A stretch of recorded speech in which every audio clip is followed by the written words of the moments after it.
about that. Miracles are impossible because they violate science. Well, that's what miracles are.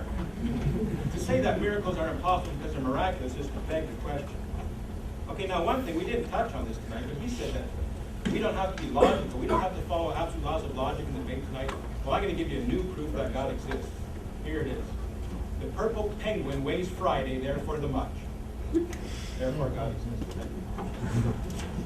I appreciate that. Gentlemen, do you have extra time? It's unfortunate that they have to rely so much on sources outside of the Bible to make their point and not even talk about Scripture, which they says is their ultimate authority as Christians. Strange and unfortunate. We're not here debating atheism tonight. That's not the topic of the debate. We're not here trying to defend or disprove naturalism. That's not the topic of the debate. They said they're not here trying to defend a generic God because that's not the topic of the debate. What is the topic? Does the Christian God exist? And how do we know what the Christian God is like and what his plans are? According to most Protestant Christians that I know, and these fellows, I'm not sure if they believe all Christians are Christians, but according to most Protestant Christians, we know what God is like from the Bible. And when we look at it and we see contradictions, if there is a law of non-contradiction, well, there's plenty of contradictions in the Bible, so the Bible doesn't reflect the laws of logic, which are supposedly rooted in their God. So therefore, the Bible is not of their God. Tonight, we're debating the existence of the Christian God. We only know that God, what he's supposed to be like through Scripture. And they're not talking about Scripture because Scripture is unreliable and not coherent in its picture of God or morality or anything for that matter. Okay, so presuppositionalism is different from science in a lot of ways. These guys have made claims that they have no proof of, and that's evident in the questions that we asked them and they did not answer. Reason or logic is just a system that humans use and have used for thousands of years to solve problems. If that system ceases to work tomorrow, then scientists will find a new system that works. Logic is definitely not perfect, and it's just a tool we use to understand the world. The law of non-contradiction that we've talked about already. The law of contradiction states that A is not A, right? So you can't be one thing and not be another. I'm sure there are people in this audience who believe that this building that we're in right now is not moving, right? Because it's grounded in the earth. But this building is also moving because the earth is moving around the sun. So there is one thing that is correct and one thing that is not correct. This is simple logic, but both of the things are actually correct. The law of non-contradiction has just been proven wrong. So what is right? Both of them are right? None of them are right? One is correct? You have to understand that logic, since it was invented by man, can be fallible, can be wrong. And they think that logic comes from God, so that it cannot be wrong. But they have offered no proof of this. They have offered no proof that the Christian God exists, and they have offered no proof that their God exists. Logic is just something we use. Logic has changed from Plato to Aristotle to John Locke to Schopenhauer to Bull to Welton. It isn't empirical. They state that they know that God exists, but they can't make sense out of their worldview because they can't say that how does God exist? How does this belief work? How does it accomplish anything? There's no proof or justification for their belief, just an assertion that because logic exists, there's a God behind that logic. But they can't offer a proof to this. It relies on incoherent terms because God can't be defined in an incoherent sense. Any attempt to apply traits like omnipotent, omnipresent, or ideas about the nature of God runs into being contradictions of the internal way, because God can't be all these things and then nothing at the same time. Anyone would expect a universe that would be defined by a God would be contingent on something, would be magical. So if God is supernatural, then the world would be magical and wouldn't work. The laws of physics would fail to work because, if you try to measure something, something would pop in and mess up the measurement because it's magical instead of working by the physical traits of the world alone. The universe we live in is not magical, therefore there isn't supernatural that represents it. If logic and reason were universals that God has to follow, that is to say, if God were limited, then theism wouldn't matter at all because God's supposed to be unlimited. So is logic part of God's character or not? Supernatural is defined as being beyond nature. It's not as defined as being not nature. So either God is natural or he's supernatural. He can't be both. You can't say something is beyond nature and that it has nature, because being beyond nature doesn't have any attributes that make it a positive being.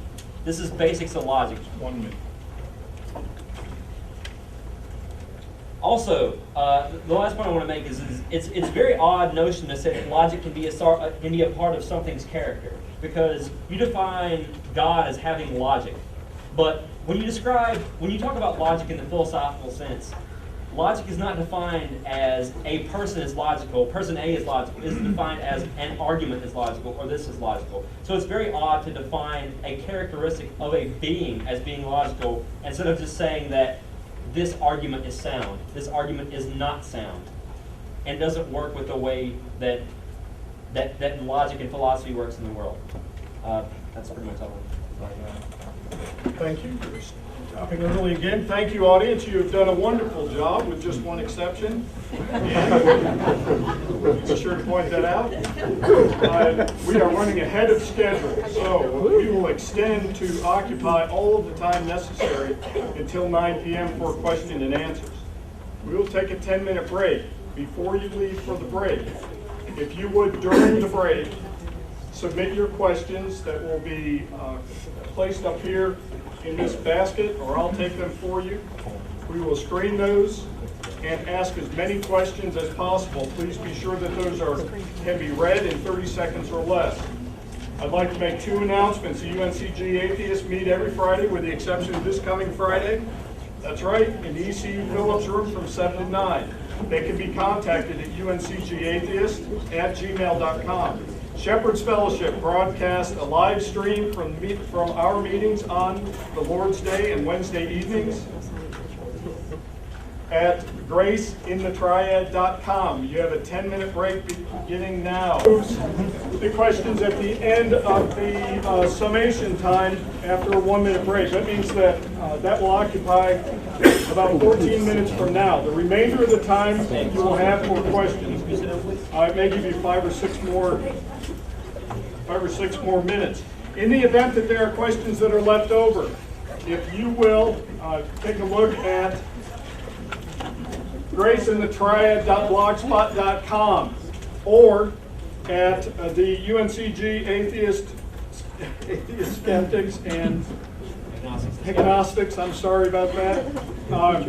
We will post those answers, pose them to each side, and then post those answers in writing. We don't want a question to go unanswered. Okay? Fair enough? Somebody say yes so we can move on. Yes. Wow. Okay. Okay, we have a summation. 2 6-minute sessions for summation. The affirmative goes first, and 6 minutes begins now. Cornelius Van Til, in his essay, Why I Believe in God, tells the story of the Valley of the Blind. It goes something like this. A young man was out hunting, fell over into a cliff into the Valley of the Blind. There was no escape. The blind man did not understand him when he spoke of seeing the sun and the colors of the rainbow. But a fine young lady did understand him when he spoke the language of love. The father of the girl would not consent to the marriage of his daughter to a lunatic who spoke so often of things that did not exist. But the great psychologist of the Blind Men University offered to cure him of his lunacy by sewing shut his eyelids. Then they assured him he would be normal like everybody else. But the simple seer went on protesting that he did see the sun. The same can be said here tonight. Dustin and I are proclaiming that we see God in every facet of life. We are proclaiming that one cannot make intelligible even one thought without first assuming that God exists. Now, I had the opportunity to go out on campus with Dustin on Tuesday and do some open-air preaching. Now, folks, I'm telling you, that is not easy to do. In my human weakness, I want to be liked by people. I don't want people to think I'm a freak or to associate me with many of the freaks that do walk around on campus. Trust me, they're there. So why do I do this? I take to heart the words of people like Charles Spurgeon, who said, if sinners be damned, let them leap to hell over our bodies. And if they perish, let them perish with their arms wrapped about their knees, imploring them to stay. Now, we may look crazy out there on campus, or perhaps even some of you think we look crazy up here. Our opponents would seek to cure our alleged lunacy by sewing shut our eyes. The thing is, they assume that everything that we profess, yet are blinded to their own assumptions. Tonight they made knowledge claims, truth claims, logical claims, scientific claims, and moral claims, just as we said they would, but they can't account for any of them according to their worldview. C.S. Lewis said, I believe in Christianity as I believe that the sun is risen, not only because I see it, but because by it I see everything else. When you start with God, you can make sense of the world without